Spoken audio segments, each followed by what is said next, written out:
Good afternoon, Peacocks. My name is Allegresse Hungoni. And I'm Georgia Remmers. And welcome to Peacock TV.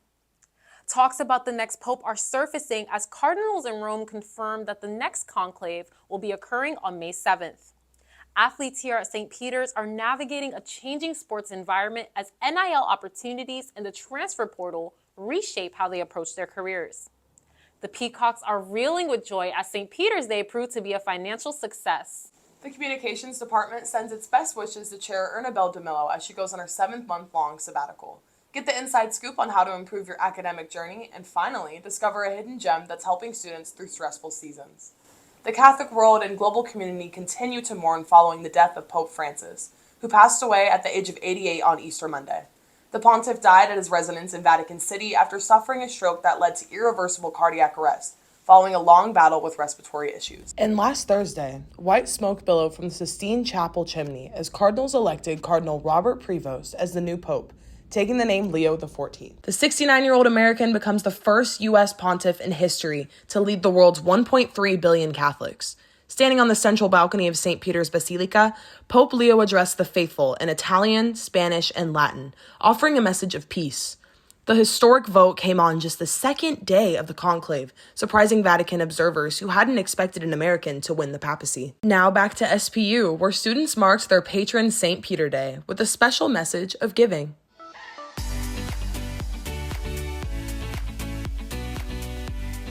Have you ever wondered what goes on behind the scenes to funding students here at St. Peter's? Well, I may not have all the answers, but this one I can tell you a little bit about. St. Peter Day, an awesome opportunity for students to interact with the donors that provide the utmost support to our university and honestly make a major difference in providing scholarships to students. I got the opportunity to work alongside some of St. Peter's finest in preparation for St. Peter Day. Let's check it out. If I had not gotten that scholarship, I wouldn't be in college.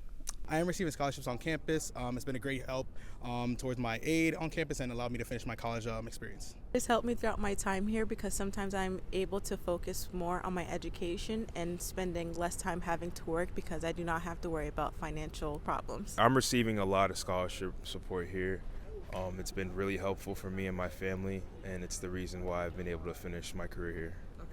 The halls of St. Peter's University are buzzing with pride after another record-breaking St. Peter Day. The annual fundraising celebration commemorating the university's 1872 founding saw remarkable generosity from the Peacock community this year. More than 490 donors rallied together, raising over $472,000 to support student scholarships and crucial campus resources. So St. Peter Day is our annual day of giving here at St. Peter's University. This was our 7th year. And every year it's kind of gotten progressively bigger. Our goals have gotten bigger as more people get excited about it and get into it. So this year we set a really ambitious goal of raising $400,000, really because of the leadership of President Benitez wanting us to think bigger, think bolder, to meet the needs of our students. The day-long celebration featured vibrant campus activities that brought the entire St. Peter's community together. Students and faculty kicked off the morning with complimentary coffee and donuts in the quad. The festivities continued with lunchtime excitement as colorful bouncy houses attracted crowds of enthusiastic participants.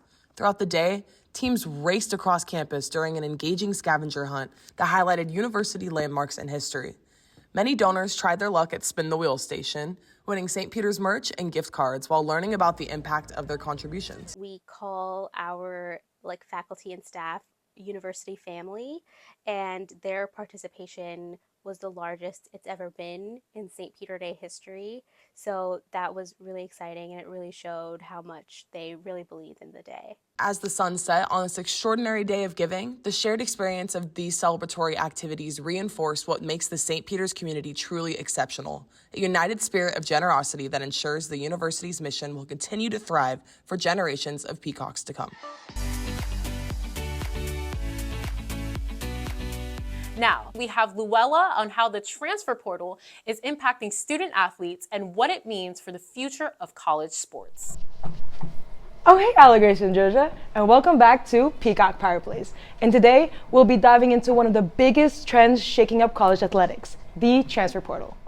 Once just a tool is now a game changer. Athletes are jumping in, exploring new options, and looking for the right fit. I enjoy my time here, But being from Jersey and the school being in Jersey City, I feel like I needed to get out of my comfort zone. So I decided to explore new options. But let's be clear, it's not all smooth sailing. With more athletes in the portal than ever before, not everyone ends up where they hoped. Taking a risky shot isn't easy. But as Hall of Famer Michael Jordan once said, you miss 100% of the shots you don't take. And speaking of changing the game, there's another major force transforming college athletics: money. That's right, NIL, name, image, and likeness, is giving student athletes new opportunities and raising new questions. Who's cashing in, who's being left out, and how is this influencing where athletes choose to play? Don't go anywhere, we're breaking it all down next. Name, image, and likeness deals have reshaped college sports. And with the transfer portal wide open, some programs are struggling to keep pace. St. Peter's University, Brian Davis, says NIL might be changing the game.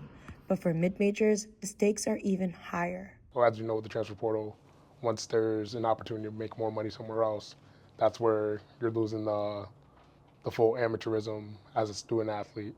You're now starting to become more of an employee than a student athlete. For athletes, NIL is a chance to earn real money while still in school. But for programs like St. Peter's, it's a new balancing act.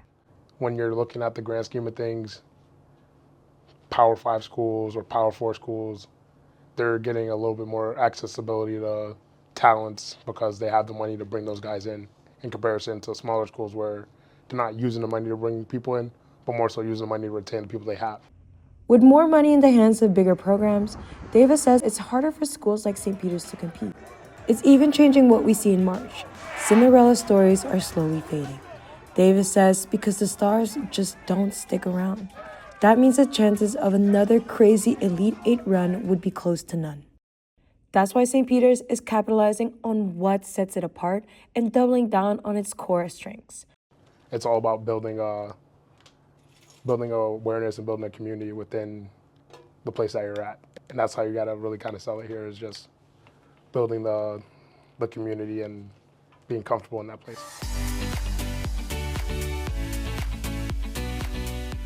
Thanks so much, Lou, for that insight on the transfer portal and NIL. You know, I'm an athlete myself, shout out volleyball, and it's important to stay up to date with these kinds of subjects. Coming up next, we watch as students and staff discuss the impact that Professor Ernabel Demillo has left on the communications team. She's the kind of professional that I look up to and I want to be like, you know. One of St. Peter's most beloved professors, Ernabel Demillo, will be taking a sabbatical this upcoming fall semester. I like to be able to put a spotlight on those communities whose stories haven't been told.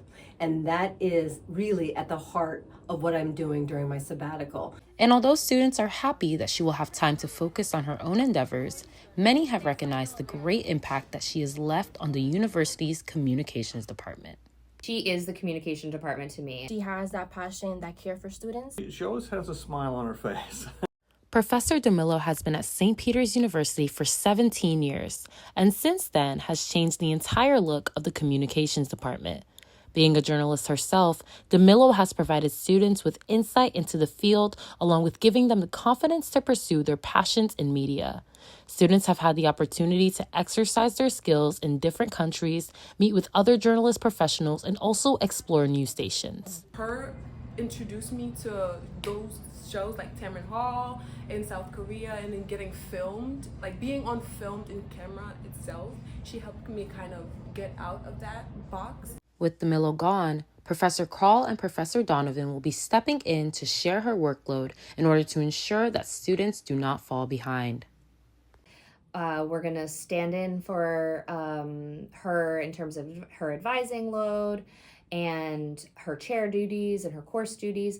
During this time, Demillo urges students to reach out and continue with their studies. I want all my students to take control of their own destiny. And you have heard her right, folks. If you're going to be a communication student this upcoming fall semester, try your best to make Demillo proud by taking charge of your own destiny.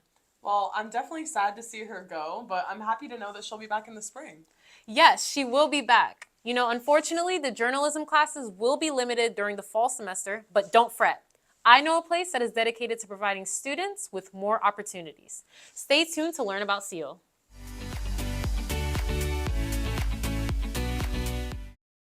The Center for Career Engagement and Experiential Learning, also known as CEEL, is one of the many resources that the university offers its students.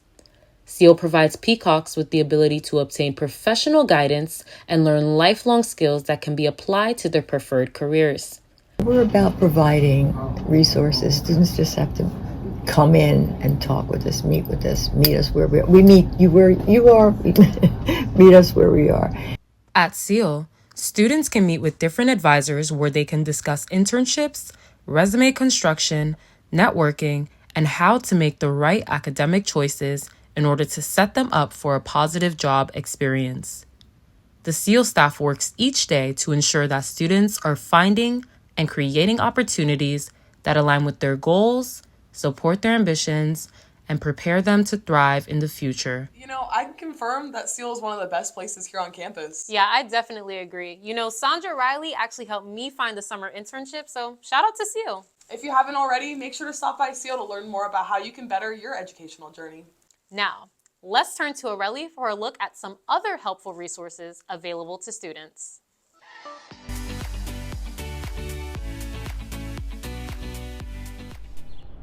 As the spring semester comes to an end, St. Peter students are getting ready to relax and take a break this summer. But before they can run off and soak up the sun, students have to go through one last battle: finals. From studying for those big exams to completing those very important projects, finals week can be a very stressful period. That is why finding the perfect study spot is key to surviving it all. To figure this out, I ask students around campus for their go-to spot. The library. The library. The library, second floor. Library on the second floor. The library. The library. The library. The Teresa and Edward O2 Library has become the most popular and favorite study spot on campus. Not only does the library offer a comfortable studying environment, but there is a secret gem not many students know about.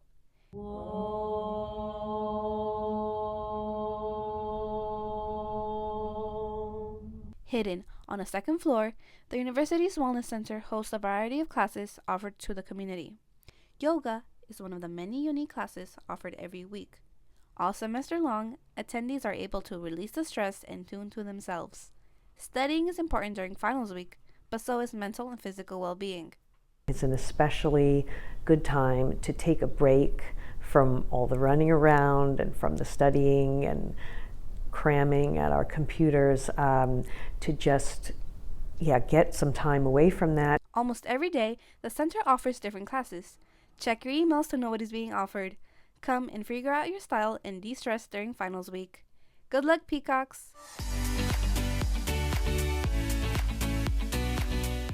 Well, it is in fact finals week, so you know exactly where I'm gonna be. Yep, thanks for letting us know about the Wellness Center, Aurelie. I definitely will have to stop by for myself. And that's all we have for today's segment of Peacock TV. I'm Allegresse Hungoni. And I'm Georgia Remmers. Don't forget to tune in next time if you want to hear about the most pressing campus news. Go Peacocks!